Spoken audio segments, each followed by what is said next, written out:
Welcome back, ladies and gentlemen, and to shed more light on this topic, we're delighted to be joined over the phone by Ambassador Medhat Meliegy, former assistant to the Foreign Minister. Good afternoon, Mr. Ambassador. Good afternoon to you, but the voice is very low. Well, sir, can you hear me this way?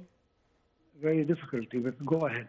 I'm listening. Right. Well, sir, how do you see the possibility of reaching a truce for the Gaza war before the month of Ramadan, which is very soon? Well, actually, as far as we've heard and we've seen right now, the Americans are in a hurry to reach this agreement, and President Biden himself is involved.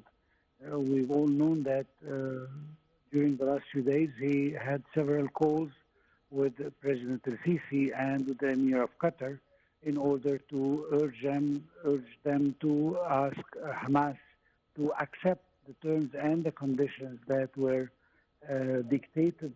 And we hope that if everything goes according to the plan, that we can reach an agreement before the month of Ramadan. However, there are several sticky points so far, starting from Israel adding new demands at the last minute, such as the list of the living prisoners in Hamas, in the hands of Hamas.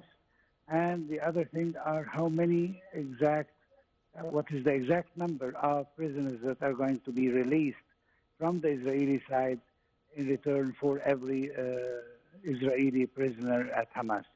Those are two sticky points, in addition, of course, to the most important point, which is how many Palestinians are going to be allowed to move to the north of Gaza, and if they are going to be including the men or just women and children, as that it was stipulated before, which is another condition that were imposed by Israel and maybe forcing this deal to be delayed. And we hope that Israel will stop adding more conditions in order for this deal to take place. Mm-hmm. Mr. Ambassador, who are the different parties participating in the negotiations to reach a truce, and how do you view the resort to airdrop aid also? Of course, the main two players are the Egyptians and the Qataris, who are, I think the Qataris are already in Cairo right now. Of course, there is a delegation from Hamas that arrived, another delegation from the American Intelligence Service, the CIA, is also in Cairo. Unfortunately, Israel chose not to send a delegation right now. It might, though, send a delegation this evening if they see any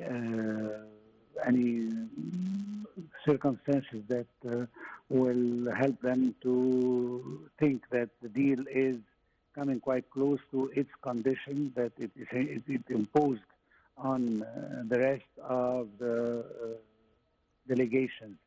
Mm-hmm. As for the airdrops, I think that the aerial airdrops that we've seen for humanitarian aid, I think, especially from the side of the Americans, it represents a humiliation for the U.S. administration, as even the U.S. administration that is considered the stronger ally and actually Israel is considered its protege, without whom Israel cannot survive. They couldn't force the Israeli government to open any crossings to allow the humanitarian aid to enter by land, as it has always been. And I think this shows to which point the Israelis are taking a very strong stand, even against the United States itself, that were forced to use aerial drops and for some, I think, less than 100,000 meals, that does not include any medical supply or water, and just food. And this is, it seems, what Israel has permitted.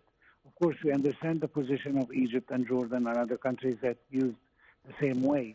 But coming from America, which is the biggest ally, as we said, I think this represents a humiliation to the American administration, the current American administration, and we hope to see that this will help maybe a little bit the American administration to shift its position towards a more just position towards the Palestinians. Mr. Ambassador, what's the amount of aid that Egypt has provided so far to the Gaza Strip?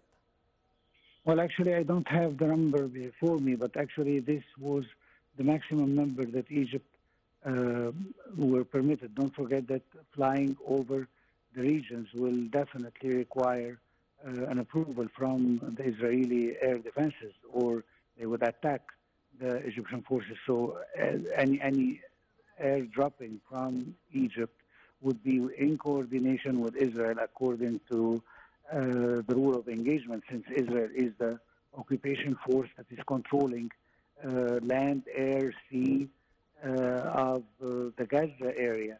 So this is what I know about it, although I don't have the exact numbers of the Egyptian quantity of humanitarian aid that were dropped over Gaza. Sir, how do you see Egypt's position on the displacement of Palestinians from Gaza? Well, as we all know, Egypt had its position very clear from day one, from the 7th of October, that it's against two things, which actually, one thing at the end, which is the liquidation of the Palestinian cause and the forced displacement of Palestinians, even internally within the Gaza Strip. I mean, that the people of the north should not be forced to leave their homes to move to the south or vice versa.